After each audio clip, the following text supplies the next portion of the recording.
On today's ChurchTechCast.com Q&A show, slides and music, audio buzz, and slave computers.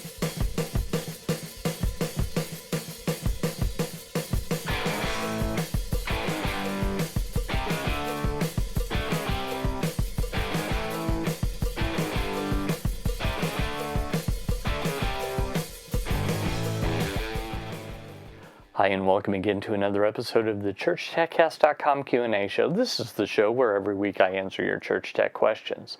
My name is Paul Allen Clifford. Our first question comes from Jesus Jehovah.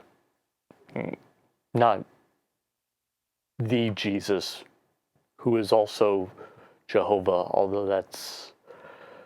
Okay, let me not get into that. Just a little too much seminary training in my head. Anyway, he asks...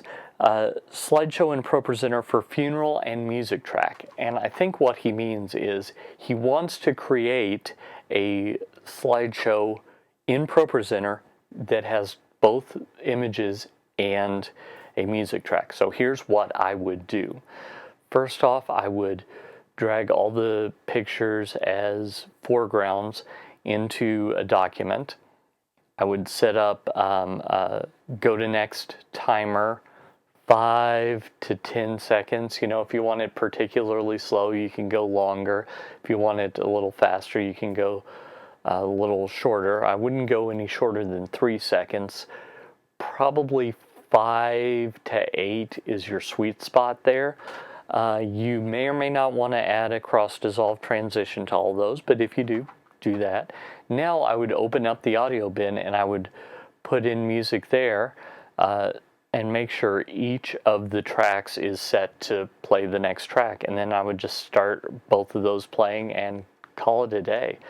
If you wanted to get particularly creative, I do have a video on how to create slideshows using photos for the Mac.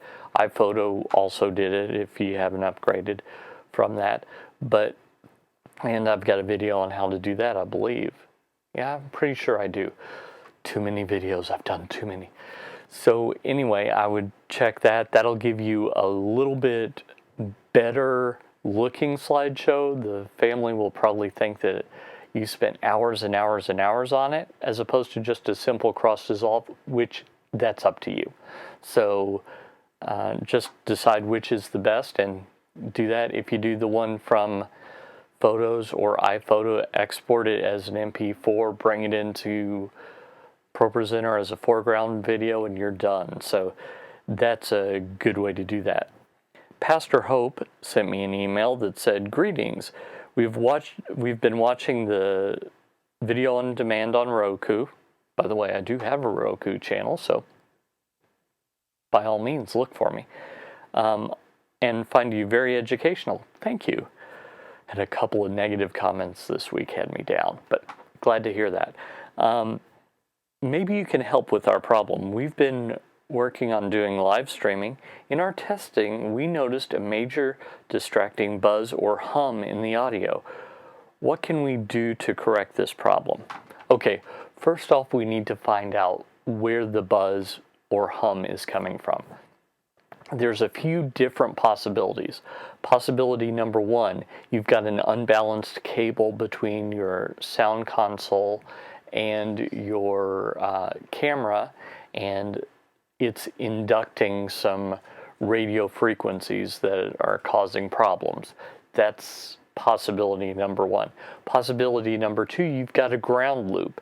And so between a couple of different pieces of equipment, some of the electricity that should be going to ground is actually backfeeding and giving you a buzz. That's another possibility. Another possibility is it could be the audio channel on the mixing desk, so check to make sure that's good.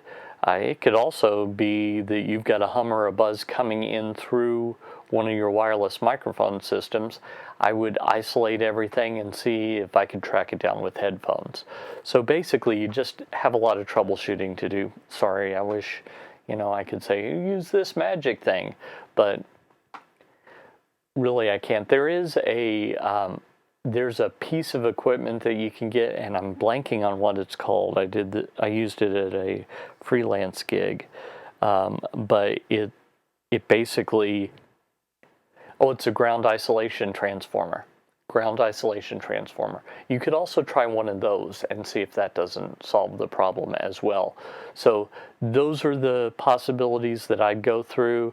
If it's a ground loop, it should be that if you use one piece of equipment all by itself, no hum. When you start adding others in, you get hum. I guess it could also be noisy power. That happens sometimes too. If that's the case, then no matter what, you'll get a buzz. If it's the audio, if it's one of the channels on the mixing board, it should be mic coming in on one channel, perfectly good. Mic on another, not so good.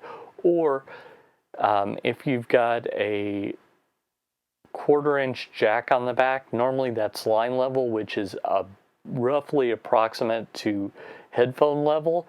So you can plug in headphones, and I try and keep the mic down pretty low just in case, because you can always raise it lower. I just hate to hurt your ears. If it's the cable between the microphone and the camera, it should be that using a shorter cable will make that go away.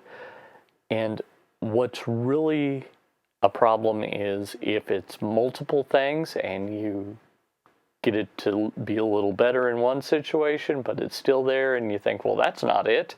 And so you try something else and you get it to be a little better, but then you can never get it to go away completely. That happens, and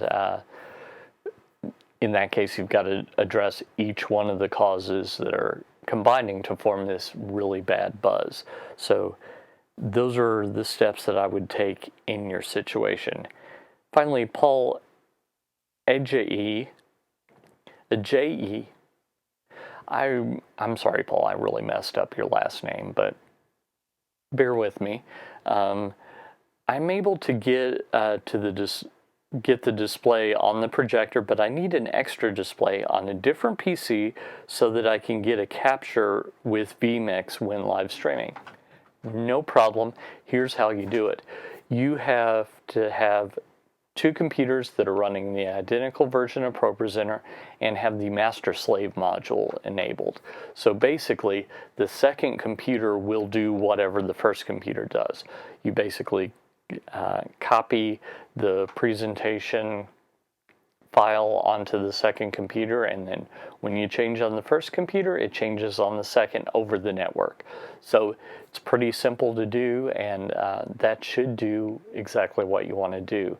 Now, another possibility, if you just want to do it this way, is you could just take a DA, a distribution amplifier. A lot of people call them splitters, technically not what they are.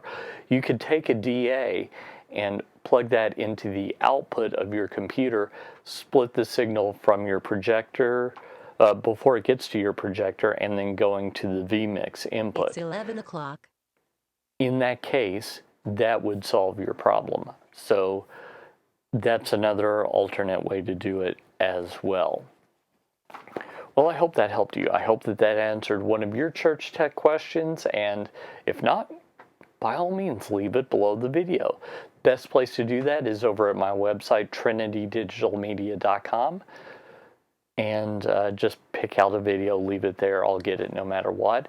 While you're there, sign up for my email newsletter, trinitydigitalmedia.com/newsletter, and once you do that, you'll get all kinds of news from here at trinitydigitalmedia.com world headquarters, the spare room at my house. And also you'll get some great free tech training resources. I think there are 4 or 5 that I send out just almost immediately, so you'll be able to get those.